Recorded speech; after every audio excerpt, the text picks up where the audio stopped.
اعوذ باللہ من الشیطان اللعین الرجیم بسم اللہ الرحمن الرحیم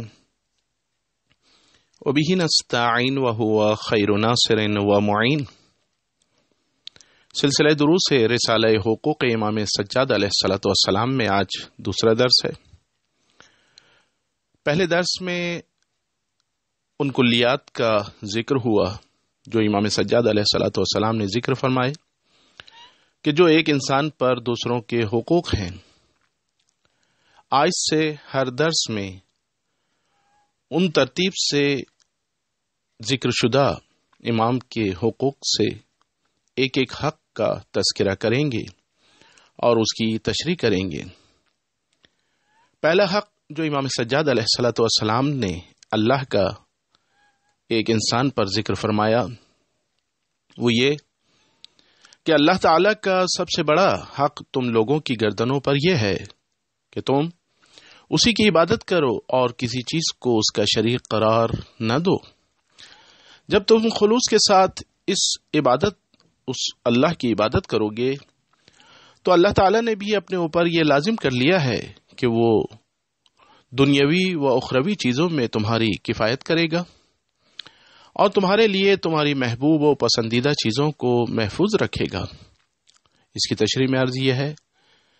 کہ انبیاء علیہم السلام کی اہم ترین ذمہ داری ہی یہی تھی کہ وہ لوگوں کو اللہ کی عبادت کی طرف بلائیں اور ہر قسم کے شرک سے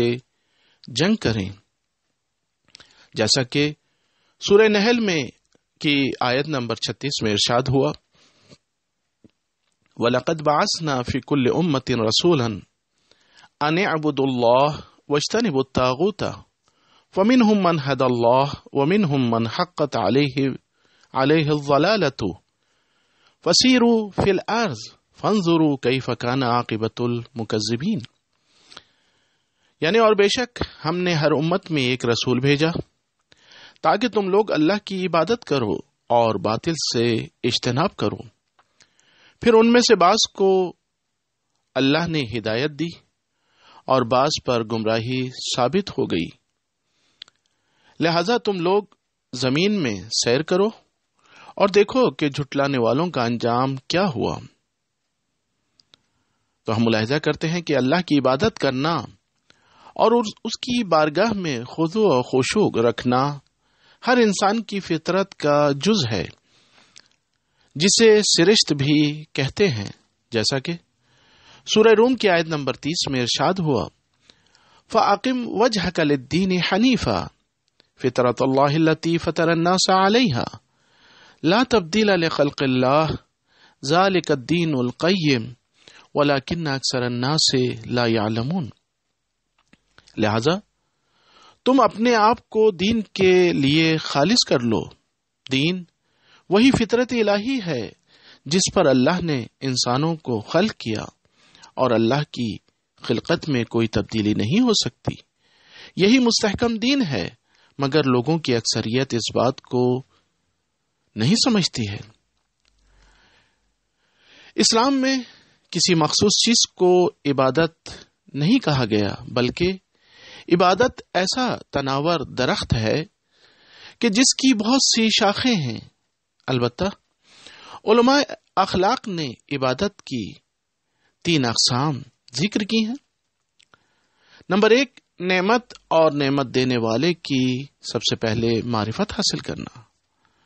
نمبر 2، انفعالات نفسانی یعنی نعمت ملنے پر شکر کرنا اور اس کا صحیح استعمال کرنا اور نہ ملنے پر صبر کرنا۔ نمبر 3، نعمت دینے والے کے مقصد کو پورا کرنا یعنی اس کے اوامر پر عمل کرنا اور اس کے نواہی سے بچنا۔ قرآن میں دعا کرنے کو بھی عبادت کہا گیا ہے، جیسا کہ سورہ مومن کی آیت نمبر 60 میں ارشاد ہو، وَقَالَ رَبُّكُمْ ادْعُونِي أَسْتَجِبْ لَكُمْ إِنَّ الَّذِينَ يَسْتَكْبِرُونَ عَنْ عِبَادَتِي سَيَدْخُلُونَ جَهَنَّمَ دَاخِرِينَ۔ یعنی اور کہا گیا اور کہا تم لوگوں کے پروردگار نے کہ مجھے ہی پکارو،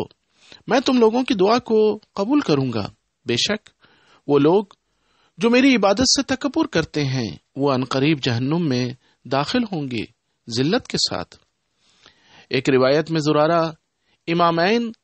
امام باقر اور امام صادق علیہم الصلاۃ والسلام دونوں سے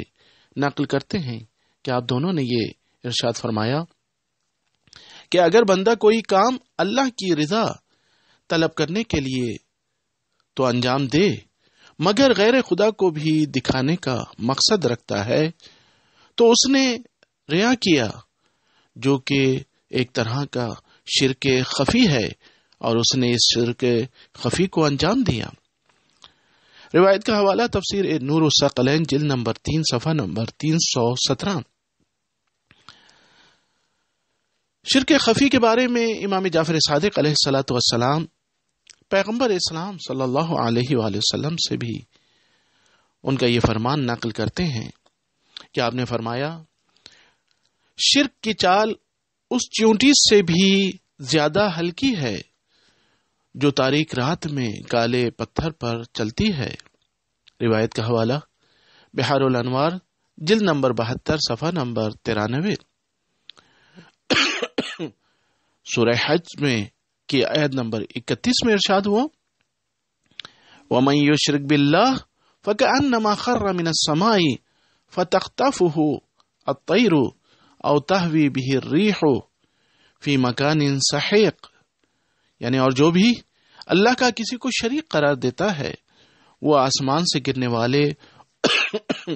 اس شخص کی مانند ہے جسے یا راستے میں پرندے کھا جائیں یا ہوا اسے کسی دور دراز جگہ پر لے جا کر پھینک دے۔ اسی لیے امام زین العابدین علیہ الصلاۃ والسلام نے اپنے مذکورہ ارشاد میں فرمایا کہ اللہ تعالی کا سب سے بڑا حق تم لوگوں کی گردنوں پر یہ ہے کہ تم اسی کی عبادت کرو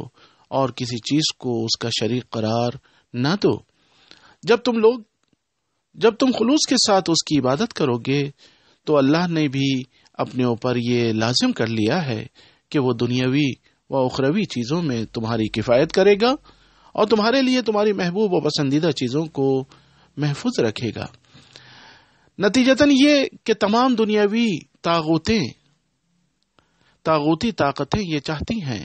کہ لوگ علم و معرفت کے میدان میں قدم نہ رکھیں،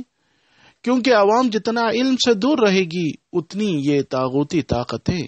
ان سے زیادہ کام لے سکتی ہیں، جبکہ اسلام تہذیب و تمدن میں علم حاصل کرنے کو بہترین عبادت اور اہم ترین فریضہ قرار دیتا ہے، جسے جہالت و نادانی کے خلاف جنگ کرنے سے تعبیر کیا گیا ہے۔ وآخر دعوانا ان الحمد للہ رب العالمین۔